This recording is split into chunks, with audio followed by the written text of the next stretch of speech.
តែស្រីគួងបីខ្សែក៏មិនខ្លាចទេព្រលឹងព្រាមនៅរួងរងចាំទទួលដំណឹងតើជាតិនេះមានអារម្មណ៍ពឹងមានគ្នាឬអនាថាស្រឡាញ់មេត្តាស្រដីទួងបាក់សីសេះសត្វឬសារីកាក៏ពុំគេចេះស្ដាប់ភាសាហើយឆ្លើយថាស្នេហារូបខ្ញុំ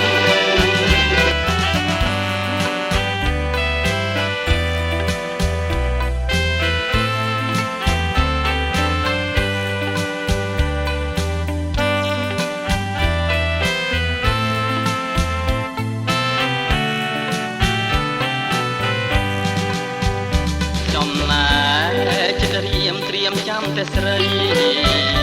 ទួងបីខ្សែក៏មិនខ្លាចទេព្រលឹងព្រាមនៅ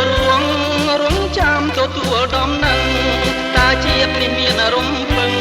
មានគ្នាឬអាណាថាបើស្រឡាញ់មេត្តាស្រដី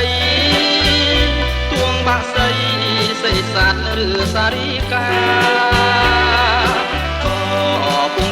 ចេះស្ដាប់ភាសាហើយឆ្លើយថា